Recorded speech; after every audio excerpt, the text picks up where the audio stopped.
Hello students, welcome to the another class. इस chapter का जो लास्ट वीडियो लेक्चर था, in that we have discuss the structure and function of the chloroplast. आज हम membrane less और you can say naked organelle ribosomes को discuss करने जा रहे हैं। तो today we are discussing about ribosomes. Ribosomes सबसे पहले इसको किसने ऑब्जर्व किया था? अगर एनिमल सेल की बात करें तो it was first discovered by पैलाडे। सबसे पहले किसने देखा था और किसने डिस्कवर किया था? By Palade. इसीलिए इनको हम और क्या नाम देते हैं? We can also call them as Palade particles. इनको हम पैलाडे पार्टिकल्स। तो very important, several time asked questions, ribosomes were discovered by Palade. अब हम बात करते हैं किस में होंगे, प्रोकैरियोट में होंगे या यूकैरियोट में? These are found in both prokaryote as well as eukaryote। Prokaryote and eukaryote दोनों में ये मिलते हैं। अगर हम यूकैरियोट में बात करें तो ये ह्यूमन आरबीसीज में एब्सेंट होंगे। These are absent in human RBCs and sperms. किसमें एब्सेंट होंगे? जो ह्यूमन का मेल गैमीट है, दैट इज स्पर्म, उसमें एब्सेंट होते हैं। और एक तो प्रोकैरियोटिक यूकैरियोटिक सेल के अंदर मिलेंगे। इसके साथ साथ अभी हमने माइटोकॉन्ड्रिया क्लोरोप्लास्ट का स्ट्रक्चर किया, तो these ribosomes are also found in mitochondria and chloroplast. ये किस में मिलते हैं? माइटोकॉन्ड्रिया और क्लोरोप्लास्ट में भी मिलते हैं। इसीलिए इनको हम क्या कह देते हैं? Organelle with in organelle. क्या नाम देंगे? और क्योंकि ये दोनों भी एक ऑर्गेनली है, ये भी और एक ऑर्गेनली है, तो क्या कह देंगे? Organelle with in organelle. Organelle with in organelle इनको बोल दिया जाता है। चलिए आगे हम देखते हैं ribosomes. Because they are smaller in size, तो ये सिंपल माइक्रोस्कोप में नहीं ऑब्जर्व होते हैं। These are first observe after the discovery of electron microscope. तो सबसे पहले इसको कब देखा गया था? इलेक्ट्रॉन माइक्रोस्कोप के अंदर देखा गया था। Due to their smaller size ये सिंपल माइक्रोस्कोप में नहीं दिखाई देंगे। And ribosome is the smallest organelle of the cell. Cell की स्मॉलेस्ट ऑर्गेनली क्या होगी? राइबोसोम। सेल की लार्जेस्ट ऑर्गेनली कौन सी होगी? जल्दी बताइए। Largest organelle of the cell, cell की बात करें तो दैट इज माइटोकॉन्ड्रिया। चलिए अब हम बात करते हैं इनकी अकरेंस की, कि राइबोसोम कहाँ कहाँ मिलते हैं। Ribosomes these are found in cytoplasm. कहाँ मिलेंगे ये? एक तो साइटोप्लाज्म के अंदर मिलते हैं, साइटोप्लाज्म में मिलेंगे। सेकेंड, सेल के साइटोप्लाज्म में। Second, these are also present in mitochondria and plastid और यू कैन से क्लोरोप्लास्ट। अभी देखा हमने, माइटोकॉन्ड्रिया क्लोरोप्लास्ट के अंदर मिलेगी। थर्ड, ये कहाँ मिलते हैं? These are also attached with RER, rough endoplasmic reticulum. उसका रफ सर्विस किसकी वजह से हुआ था? Due to presence of ribosomes. और वहां हमने किया था, ये एक प्रोटीन के साथ, जो इसकी लार्जर सब यूनिट है वो RER के सरफेस से जुड़ती है with the help of a protein. कौन सा प्रोटीन था? Ribophorin 1 and 2। तो वेरी इंपॉर्टेंट, RER के साथ किससे जुड़ेगी? With the help of ribophorin first and second. इसकी हेल्प से ये इसके साथ अटैच होते हैं। तो ये राइबोसोम साइटोप्लाज्म में फ्री भी मिल सकते हैं, माइटोकॉन्ड्रिया प्लास्टिड में भी मिल सकते हैं, RER में भी मिल सकते हैं। इसके साथ क्या होता है? कुछ राइबोसोम, ये तो जैसे साइटोप्लाज्म है, उसके अंदर ये फ्री ही प्रेजेंट है, अलग अलग राइबोसोम प्रेजेंट है। इसके अलावा क्या होता है? कुछ राइबोसोम्स जैसे ये RNA की चेन है, इसके ऊपर बहुत सारे राइबोसोम्स ऐसे जुड़ जाते हैं, यूनाइट हो जाते हैं। इस कंडीशन को हम बोलते हैं पॉलीसोम। क्या नाम देंगे? पॉलीसोम। Poly means many. जब बहुत सारे राइबोसोम एक RNA की चेन के साथ जुड़ जाते हैं और ये इस तरह से साइटोप्लाज्म में प्रेजेंट हैं, तो स्ट्रक्चर को क्या नाम दे दिया जाता है? पॉलीसोम। तो बहुत बार क्वेश्चन पूछा जाता है पॉलीसोम क्या होता है। चलिए अब हम इसके स्ट्रक्चर की बात करते हैं कि एक्चुअल में इसका स्ट्रक्चर कैसा होता है। तो structure of ribosome, we are talking about structure of ribosome. तो राइबोसोम के स्ट्रक्चर में क्या होगा स्टूडेंट्स, दो सब यूनिट होती हैं। वन, एक बड़ी सब यूनिट होती है जिसको हम बोलेंगे लार्जर सब यूनिट, और एक छोटी होती है जिसको हम बोलते हैं स्मॉलर सब यूनिट। क्या कहेंगे, स्मॉलर सब यूनिट। जब हम राइबोसोम बनाएंगे तो इस तरह से एक बड़ा और एक छोटी यूनिट बनाते हैं। दिस इज लार्जर सब यूनिट, दिस इज स्मॉलर सब यूनिट। तो दो सब यूनिट होंगी, लार्जर एंड स्मॉलर सब यूनिट। अब देखिए, ये जो लार्जर और स्मॉलर सब यूनिट है, इनको आपस में जुड़ने के लिए, अभी हम करेंगे ये कहाँ सिंथेसाइज होते हैं, इनको आपस में जुड़ने के लिए क्या चाहिए होते हैं, मैग्नीशियम आयंस। दोनों की कंबाइनिंग के लिए क्या चाहिए, magnesium ion. Very very important question. और मैग्नीशियम आयन भी किस कंसंट्रेशन में चाहिए, 0.001 मोलर कंसंट्रेशन में रिक्वायर्ड होते हैं। तो दोनों स्मॉलर और लार्जर सब यूनिट को जोड़ने के लिए 0.001 मोलर कंसंट्रेशन में मैग्नीशियम आयन चाहिए होते हैं। अगर इससे ज्यादा हो जाएगी मैग्नीशियम आयन की कंसंट्रेशन, तो ये यूनिट लार्जर से ही जुड़ जाएगी, स्मॉलर से ही जुड़ जाएगी, मीन्स इसके बजाय डाइमर्स बन जाएंगे। तो यही कंसंट्रेशन चाहिए होती है इन दोनों को यूनाइट करने के लिए। अब हम बात करते हैं एक्चुअल में ये लार्जर और स्मॉलर सब यूनिट बने किसके हैं, किस चीज के ये बने हुए होते हैं। तो these are made up of larger and smaller subunit are made up of, these are made up of RNA and proteins। ये किसके बने हैं, RNA और प्रोटीन्स के बने हैं। इसीलिए इनको हम क्या कह देते हैं, we also call ribosomes as ribonucleoprotein। RNA क्या होता है, राइबोन्यूक्लिक एसिड, और ये क्या है, प्रोटीन। इसीलिए राइबोसोम्स के लिए क्या टर्म यूज कर ली जाती है, दैट इज राइबोन्यूक्लियोप्रोटीन। तो दीज आर राइबोन्यूक्लियोप्रोटीन्स भी लिखा हुआ मिलेगा कहीं कहीं पे, क्योंकि ये बेसिकली बने किसके हैं, their composition, they are made up of specifically RNA. देखिए, जब हम आरएनए स्टडी करेंगे वहां हम करेंगे, आरएनए 3 टाइप का होता है, आरएनए, एमआरएनए एंड टीआरएनए।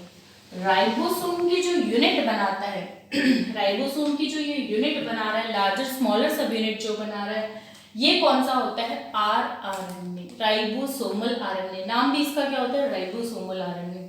तो राइबोसोम किसके बने हैं, आरएनए और प्रोटीन के, इसीलिए इनको और हम क्या नाम दे देते हैं, we call them as ribonucleoprotein। तो वेरी इंपॉर्टेंट, दो सब यूनिट होंगी और दोनों सब यूनिट किसकी बनी है, आरएनए और प्रोटीन्स की बनी हुई। चलिए अब हम बात करते हैं types of RNA. Now we are discussing about types of ribosome. Ribosome कितने टाइप के होते हैं, उससे पहले एक चीज देखिए, राइबोसोम का जो साइज होता है या उसकी जो डेंसिटी होती है वो हम अल्ट्रा सेंट्रीफ्यूगेशन से डिटरमाइन करते हैं। अल्ट्रा सेंट्रीफ्यूगेशन होता है किसी चीज को हाई स्पीड पे रोटेट करना। हाई स्पीड पे किसी चीज को रोटेट करेंगे तो जो हैवी पार्टिकल्स होंगे वो नीचे डिपॉजिट हो जाएंगे, लाइट ऊपर आ जाएंगे। तो क्या होगा, इसके साइज को, डेंसिटी को हम किससे डिटरमाइन करते हैं, अल्ट्रा सेंट्रीफ्यूगेशन, और उसके लिए एक यूनिट यूज की जाती है जिसको हम डिनोट करेंगे एस से। तो इसकी साइज को डिनोट करने के लिए एक यूनिट यूज की जाती है एस, और इस एस को क्या बोल देंगे, we can call it as sedimentation coefficient. क्या कह देंगे, सेडिमेंटेशन कोएफिशिएंट। जब किसी चीज को हम सेंट्रीफ्यूज कर रहे हैं, हाई स्पीड से रोटेट कर रहे हैं, तो जो नीचे जम जाता है उसको क्या बोलते हैं, सेडिमेंट। तो ये किस लेवल पे सेडिमेंट हुए वो क्या हो जाएगा, इसका सेडिमेंटेशन कोएफिशिएंट। ये एक साइंटिस्ट से स्वेडबर्ग, उन्होंने ये सबसे पहले बताया था, तो इसीलिए इसको और क्या बोल देते हैं, we can also call it as Svedberg's coefficient. क्या नाम देंगे, सेडिमेंटेशन कोएफिशिएंट या स्वेडबर्ग्स कोएफिशिएंट। तो इसका साइज और डेंसिटी किसकी हेल्प से डिटरमाइन की जाती है, with the help of sedimentation coefficient और स्वेडबर्ग्स कोएफिशिएंट। चलिए अब हम देखते हैं types of ribosome. Ribosome basically 2 types के होते हैं, that is prokaryotic, you can say prokaryotic और माइटोकॉन्ड्रियल और plastidal, and second one is eukaryotic ribosome.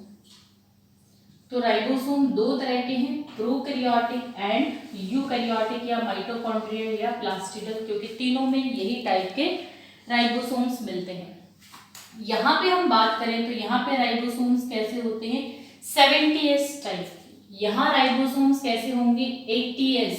ये S क्या हो गया, सेडिमेंटेशन कॉफिशिएंट या स्वेडबर्ग्स कॉफिशिएंट। अब यहाँ भी इसमें इस 70S में भी क्या होगा, एक लार्जर सब यूनिट होगी और एक क्या होगी, स्मॉलर सब यूनिट। एक लार्जर और एक स्मॉलर सब यूनिट, जैसे हमने ड्रॉ किया था, वन लार्जर एंड स्मॉलर सब यूनिट। इसकी जो लार्जर होती है उसका कॉफिशिएंट होता है 50S और स्मॉलर का होता है 30S। जरूरी नहीं है कि इन दोनों का टोटल इसके बराबर आना चाहिए। तो लार्जर सब unit is of 50S type और स्मॉलर सब यूनिट कैसी होगी, 30S टाइप। और लार्जर में भी हम बात करें तो अभी बताया मैंने ये राइबोसोम्स किसके बने होंगे, RNA और प्रोटीन के बने होंगे। तो यहाँ कौन से टाइप का RNA होता है, 23S RNA and 5S RNA। ये S वही स्वेडबर्ग्स कॉफिशिएंट है। तो लार्जर सब यूनिट में कौन सा है, 23S एंड 5S RNA। अगर स्मॉलर सब यूनिट की बात करें तो यहाँ होगा 16S RNA। प्रोकैरियोट में यहाँ कौन सा होगा, 16S RNA। और इसके साथ RNA के साथ क्या जुड़े होंगे, प्रोटीन जुड़े होंगे। और यहाँ इनके अंदर कितने, लार्जर स्मॉलर में दोनों में कितने टाइप के प्रोटीन्स होते हैं, 55 काइंड ऑफ प्रोटीन। कितने टाइप के होंगे, 55 टाइप ऑफ प्रोटीन्स। 21 और 34 दोनों में अलग अलग होते हैं, टोटल मिला के कितने होते हैं, 55। टोटल पे ही क्वेश्चन आता है। तो देखिए बेसिकली 70S दो लार्जर स्मॉलर सब यूनिट हैं, दोनों RNA और प्रोटीन की बनी होंगी। ये आपको यूनिट से लर्न करनी है। लार्जर में कौन से RNA होगा, 23 और 5, और स्मॉलर में कौन सा होगा, 16S RNA। चलिए, जो यूकैरियोटिक है या इसको हम साइटोप्लाज्मिक भी बोल देते हैं, ये जो RNA है इसमें भी क्या, ये जो राइबोसोम है सॉरी, इसके अंदर भी क्या होंगी, दो सब यूनिट होंगी, that is larger and smaller सब यूनिट। यहाँ जो लार्जर सब यूनिट होती है ये होती है 60S टाइप की, और यहाँ स्मॉलर सब यूनिट होती है 40S। वही सिमिलर, बड़ी और छोटी, बड़ी होगी 60S और स्मॉलर होगी 40S टाइप की। यहाँ हम बात करते हैं RNA कौन सी टाइप के होंगे, तो यहाँ RNA होंगे that is 20S RNA and 5.8S RNA। तो यहाँ लार्जर सब यूनिट में कौन से RNA होते हैं students, 28 and 5.8S RNA। Smaller सब यूनिट की बात करें तो यहाँ कौन से टाइप का RNA होता है, इट इज 18S RNA। कौन सा होगा, दैट इज 18S RNA। यहाँ हम प्रोटीन्स की बात करें तो टोटल दोनों सब यूनिट में almost 73 kind of proteins present होते हैं। RNA तो हमने देख लिया कौन कौन से टाइप का होता है, इसके साथ कितने टाइप के प्रोटीन जुड़े होंगे, almost 73 kind of proteins. Students यहाँ एक और यूनिट होती है sorry, that is 5S RNA। तो यहाँ लार्जर में कौन कौन से हैं, दैट इज 28, 5.8 एंड 5, और यहाँ स्मॉलर में कौन सी है, दैट इज 18S RNA। तो ये बेसिकली हमने देखा टाइप ऑफ राइबोसोम, दोनों सब यूनिट आपको लर्न होनी चाहिए, उसके अंदर कौन से टाइप का RNA होगा और उसमें कितने टाइप के प्रोटीन्स होते हैं। चलिए अब आगे देखते हैं हम। बेसिकली देखिए स्टूडेंट्स, जो जितने भी हमारे एंजाइम्स होते हैं, हमारी बॉडी में जितने भी एंजाइम्स होते हैं, ऑल एंजाइम्स आर प्रोटीनेशियस। सारे एंजाइम्स किसके बने होते हैं, basically they are made up of proteins. लेकिन हम बात करते हैं this 23 srRNA and this 28 srRNA। ये क्या है? rRNA है तो ये RNA, लेकिन ये एंजाइम का काम करता है, इसीलिए इसके लिए हम टर्म यूज कर लेते हैं, that is ribozyme. That is ribozyme. तो राइबोजाइम क्या हो गया? When RNA act as enzyme. जब RNA एंजाइम्स का काम करता है वो बेसिकली कौन से होते हैं? That is 23 srRNA and 28 S जो rRNA होता है, these both act as enzyme। जब ये एंजाइम की तरह काम करते हैं तो इनको हम क्या बोल देते हैं? we call them as ribozymes. चलिए, इसके अलावा हम देखते हैं इनके फंक्शंस के बारे में देखते हैं।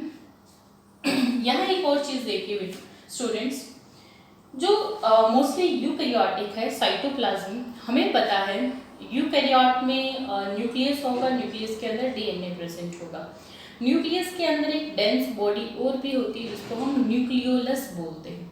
तो बेसिकली क्या होता है, जो ये 28, 5.8 और जो 18S टाइप के rRNA हैं, ये सब कहाँ सिंथेसाइज होते हैं? न्यूक्लियस के अंदर।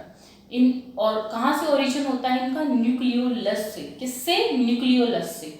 लेकिन जो 5S rRNA है ये न्यूक्लियस के बाहर सिंथेसाइज होता है, इसीलिए इसको हम क्या बोल देते हैं? Extra nuclear origin. कहाँ सिंथेसाइज होगा? ये न्यूक्लियस से बाहर। बाकी जो है 28, 5.8 और 18 ये सब न्यूक्लियस के अंदर सिंथेसाइज हो रहे इंट्रा न्यूक्लियर ओरिजिन है। जब हम न्यूक्लियस स्टडी करेंगे वहां भी मैं आपको बताऊंगी, सिर्फ 5S बाहर सिंथेसाइज हो रहा है और बाकी इनकी लार्जर सब यूनिट दोनों यूनाइट भी कहाँ होंगी? न्यूक्लियस के अंदर। जैसे देखो हमने सेल किया था, सेल के सेंटर में हमने स्टडी करेंगे, that is nucleus, double membrane होती है, बीच में पोर होते हैं, न्यूक्लियर पोर, और इसके अंदर डीएनए प्रेजेंट होता है और यहीं पे एक डेंस बॉडी होती है न्यूक्लियोलस। तो बाकी ये जो तीनों है ये कहाँ सिंथेसाइज हो रहे हैं? आरएनए न्यूक्लियस के अंदर। ये जो एक है ये कहाँ सिंथेसाइज हो रहा है? बाहर। फिर ये न्यूक्लियस के अंदर जाएगा और इन दोनों यूनिट्स की दोनों जो स्मॉलर सब यूनिट हैं ये यूनाइट भी कहाँ होगी? न्यूक्लियस के अंदर होंगी। तो वेरी इंपॉर्टेंट जो 5S होता है it is extra nucleolar rRNA। चलिए, this is all about the structure of ribosomes. अब हम इसके फंक्शंस देख लेते हैं कि इसका काम क्या होता है, राइबोसोम्स का क्या काम होता है। तो फंक्शन राइबोसोम का स्टूडेंट्स एक ही बड़ा इंपॉर्टेंट फंक्शन है, that is you all know, it is protein synthesis. क्या करते हैं ये? प्रोटीन सिंथेसाइज करते हैं, इसीलिए राइबोसोम्स को हम क्या बोलते हैं? We call them as protein factories. क्या कह देंगे? Protein factories. ये इसको बोल दिया जाता है engine of the cell. We also call them as engine of the cell. तो मेन फंक्शन क्या हो गया राइबोसोम्स का? That is protein synthesis. That's why these are also called protein factories और इंजन ऑफ द सेल। तो this is all about the structure and function of ribosomes. जो हमारा next video lecture होगा, in that we will discuss the next cell organelle. Till then आप इसको अच्छे से read कीजिए।